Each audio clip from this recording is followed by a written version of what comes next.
Hello, hi guys, welcome to the Two Dogs Podcast. I'm Dr. Ali here. And I'm Dr. Ingky, and welcome to our podcast. Two medical doctors talk about a lot of stuff, but mainly non-medical stuff. Non-medical. And yeah, a lot of times it's based on our experience, our findings, and based on our limited research. Yes.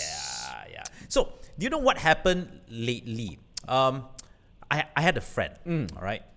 What happened with this friend of mine was he got a call from a credit card company. okay. Saying that he maxed out his card on a transaction in a foreign country. Okay. All right, so of course, naturally, he was shocked because he was not there. He was in Malaysia. All right. And of course, he didn't authorize that particular transaction. Huh. All right, and then the person on their line said, hey, if you didn't make this particular authorization or this particular transaction, please call the number, right, which we are going to provide. So naturally, he panicked. Yes. He panicked, he called the number, and the person was telling him, hey, you have this particular transaction is being flagged, all right, because it's money laundering. So it kind of scared the shit out of him. Okay. So, but luckily what he did was he then ended the call first. All right. And then he called me after that. Say, hey, I have an issue with my credit card. All right. Someone has used it for some transaction, and now the credit card company is telling me that it is potentially money laundering and I might go to jail. Okay. And then, of course, the first few things I ask him is, who called you? All right. Is it a landline or is it a mobile line? Mobile line. Yep. He said, oh, it's a mobile line. So I told him, well, first of all, banks would never call you if it's from a mobile line. Correct. Right? It's always a landline. Yes. All right. Because a mobile line, you can throw it away. Yep. All right. Landline, you can always trace it back. And I would say, secondly, very simple. Have you called your bank? Yeah. You say, but my bank called me. No. Have you called your bank? Correct. You call your bank first. Yes. And he called his bank, and then he realized that yes, it's a scam. Now, we've heard of all kinds of scams like this, all right? You and I think every day in the papers, you open the paper, wow, people get scammed. Every week I get a call. Yeah, I think lately, right? Last week in Malaysia, there was a bank manager. Yes. They got a scammed. bank manager that got 600,000. scammed. He was scammed. Yes. And then the scammer said that he was from another bank. Yeah. And this was a bank manager, Who got someone who scammed. was in the finance Yes. industry for many years, and he got scammed. And I always wondered why. And a lot of times, right, you realize the people that get scammed, right, are not like inexperienced people. Most of the time, right, and they are not slightly older. And they're not uneducated. Yes, and a lot of times they are highly educated. Yes. Right? Teachers, University degrees, teachers, doctors, lawyers. I've seen lawyers and teachers as well. So then I was doing I was doing a bit of reading. All right. Then I came across why people fall for this kind of scams.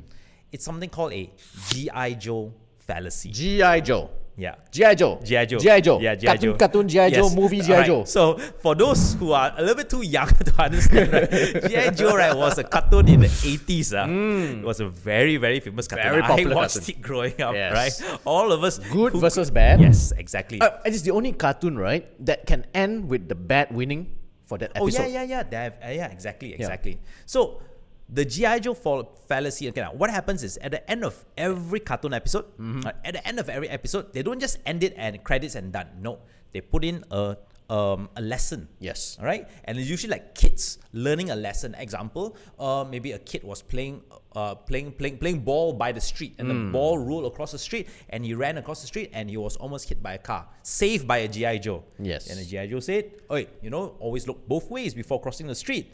And then he always ends with one tagline. The GI Joe always ends with one tagline is, what? Now you know. Now you know. Now you right? know. Knowing is half the battle. Yes. All right. Knowing is half the battle.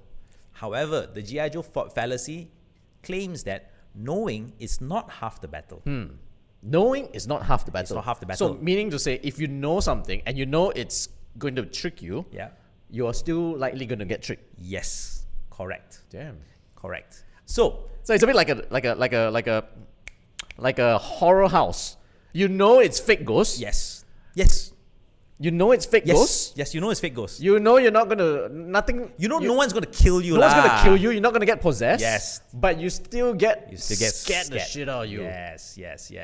So the GI Joe fallacy states that your cognitive biasness. Okay. Now, what it means, a cognitive biasness, it means that your brain, The way it thinks brain, your brain is biased towards certain things. Okay. And no matter how much logic tells you that the thing is not true, the first thing that your brain always thinks it is true. Example. Okay, give me simple example. So Okay, difficult. simple example. Okay, very simple example. All right. So one of the things that a lot of marketing companies do is they tend to price their products 99 cents, 9.99, right? 10.99. Yes. And then the reason why they do that is because they know that 9.99, even though it's the same price as something which is $10, people will fall for the 9.99 trick because it's one digit. just one digit difference, right? The brain tells you, hey, this is cheaper. a number 9 instead of a number 10 in front, so it's cheaper. Like this is what they call cognitive biasness. Even though you know it's just that 1 cent difference, it really doesn't make much of a difference. Especially when the numbers are bigger. Yes. 1,999. 10,000, 9,999. Yes. You seem to think, right, that it's a good deal. Correct. Must buy. Correct. But for 1 ringgit difference, it made no difference. Yes, you are totally right. And a lot of people do that. Even sometimes you have salespeople telling you, hey, you have to lock in the price now because this is the last day of sale. Trust me, they offer the same thing 2 days down the line, 10 days down the line, but you tend to fall for it. I fell for it a couple of months back. Really? Yes. What happened? Do tell. So I was trying to get some products for the clinic. So when I was shopping, everything, looking online, everything fine. Okay, then I saw 50% off for this week only. Now, I've not been browsing this website for quite a while. So I saw 50% this week, must buy. So I bought a whole lot of stuff. Next week, it was 70%. Oh, yeah. For Black Friday. Walao! Cannot complain because I bought it at the 50%. Yes. Next week was Black Friday and suddenly it dropped to 70%. And the week after it was Cyber Monday, went 80%. Fell for it. Yeah. Fell for it. Yeah. So, Sucker. yeah. So, basically, right, it just means one thing, that your primal or your primitive part of your brain will always supersede the logical part of the brain. For that split second. For the split second. Which is enough to make you click or make you make a decision. Make a decision, yes. And a lot of times, scams, all right, rely on all these split-second decisions, all right? I'm not sure whether you have the chance to watch the Tinder Swindler. Okay, That's Tinder Swindler. Okay, if you watch, love scams. Love scams. Again, love scams are fixated on this as well, all right? A lot of times, and I think, so this is typically what all these Nigerian love scams do. You know, they tell you that, I love you and all. Then after a while, they say, hey, you know what? I'm coming to visit you. I'm coming to visit your country. Yes. All right. I will fly there. I already bought the ticket and all. Now I've arrived at the airport. Now I'm stuck. Immigration officer say something's wrong with my passport and I will go to jail. So I need bail money. You need to send me $1,000, $2,000. Yeah. And Please once you send send to this account. please send this account now. Now itself. You please don't wait. I will be thrown into jail for X number of years. Do you love me? Yeah, do you love me? You love me. Yeah. So the logical side of the brain will say, hey, you know what? Maybe I should call some authorities and make sure I clear things up. Yeah. But the primal side or the primitive side, you say, you know what? This is urgent. This is life or death situation. It's love. Yes, it's love. It's love. I need to do something. Correct. And then you wire the money. Yes. And if you wire yours, never mind. You borrow money and wire. That's money, worse. yes, that's much worse. That's much worse. Yeah. So when it comes to, I still can't get the whole idea. Well, how did GI Joe Fallacy come in? So there was a couple of researchers, all right? So they were researching this particular thing, why people fall for this kind of scams. And then they actually tag it to the cartoon GI Joe. Okay. Because what happens is, They at always the end keep of the saying, day, "Now you GI know, Joe now would, you know." would say, now you know, all right? However, kids were not learning from it. They were not learning from the lessons that the GI Joe have put up. You're right. So end of the day, right? Even though the cartoon has done its part, they've given you very, very good advice on what not to do and what the good things to do. Kids still don't follow. Okay. So hence that's why they took that. And then another thing, just to make it a fancy name, like GI Joe Fallacy. Sure. If they call it illogical fallacy, if they name it the study of the brain due to the cognitive bias, trust me, people fall asleep, right? But by naming it GI Joe Fallacy, everyone's suddenly, hey, something interesting. All right. Right. So what are some of the other so-called GI Joe Fallacy traps or honey traps people fall for? Honey traps? Oh, I'm not very certain. What other kind of scams? Let's talk about the ones that happens in Malaysia. When you receive a call and it's from LHDN. Yeah. So generally, the same thing as well. Yeah, same thing. So things that can commonly happen to you, has happened to me, is when LHDN calls you. Trust me, they don't call. LHDN don't call you. They send you letter, and the letter is very scary letter. Yes. It's red in color. Yeah. Red in color, and usually says there's a court date also. Yep. Come and settle this, or a court date will come, and it's official with a reference number that you can call and find out. So be careful of that. EPF, police. Right? Police will call you and say, hey, your IC was used in a scam. All right, now we need you to go to the police station. But before you do that, all right, stay on the phone. I'm going to pass you to my superior, and another sergeant will then call you and say, hey, I'm the superior, and this is bad for you. We'll be able to throw you in jail. There's enough evidence. Yeah, so it's stuff like that. Court dates. Yeah. Court dates. Another one. I was thinking of another one just now. Never mind. So when you receive this kind of calls, as what Dr. Ingky says, always make sure you call up whoever that's called you. Number one, if they call you, it's already a scam. Yeah. If LHDN calls you with an automated message, a huge scam. Yes. Don't fall for it. Yeah. But if anything, always call back. Yeah. Always call back. Always find out. If not, call him, because he seems to have all the answers. Okay. So one of the ways, right, to actually not fall for the GI Joe fallacy or all these kind of scams is always to have certain SOPs in place. Okay. Right? Example, if a bank calls you, and let's say it's real, if a bank calls you, if the court calls you, and a police officer calls you, the first thing you should do is not continue the conversation. Call your friend first. All right? Always have someone else. Yes. Because the scam is not happening to your friend. Correct. So hence your friend is more logical than you at the point always in time. have a logical friend. Yes, always have a logical friend. All right? Get your logical friend to double confirm whether this is potentially a scam or not. That's number one. All right? Secondly, give it time. Yes. Okay? Now, the GI Joe fallacy not only falls for scams, it falls for like all the discounts and all. Right? Give it time. Okay? Give yourself 1 day time to think about whether you want to make the purchase or not. Correct. Right? You wait, because the next day, trust me, is still there. Right? Yes. Okay, let's say you do miss out on it. It's Never okay. mind, it's okay. You wait a while. Another the product discount will comes out. back. Yeah. Exactly. So don't fall for it. Give it time. Think about it. Marinate the thought first, and then let's say at the end of 1 day, 24 hours, you still think, I want to buy. Then go and buy. Right.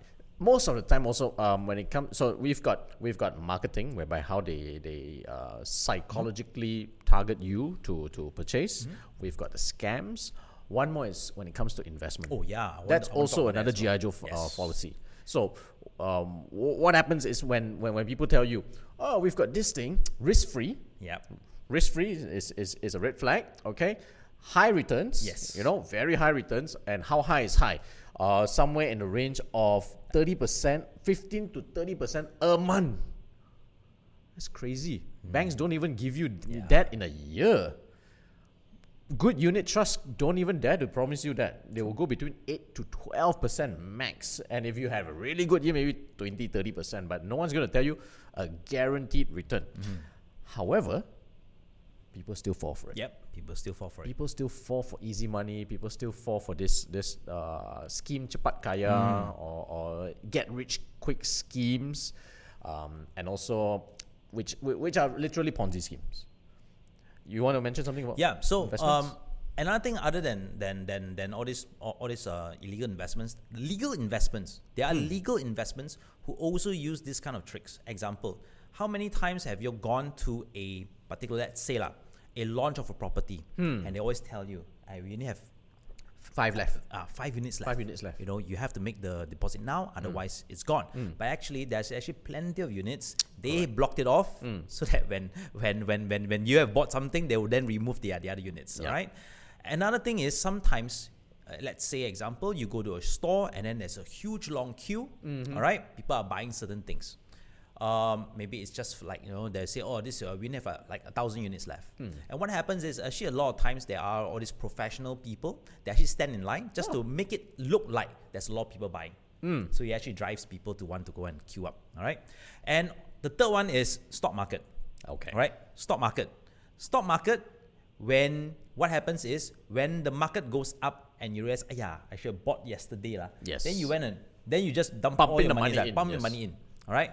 Always think about it first. All right. Don't let the primal side of your brain overtake the logical side of your brain. Yes. That one is you fall for your GI Joe trick. Yes. Yeah, because no Correct, one told you to correct. buy. Yes, no one told you to buy. The only one who told you to buy was the guy who bought last week. Yep.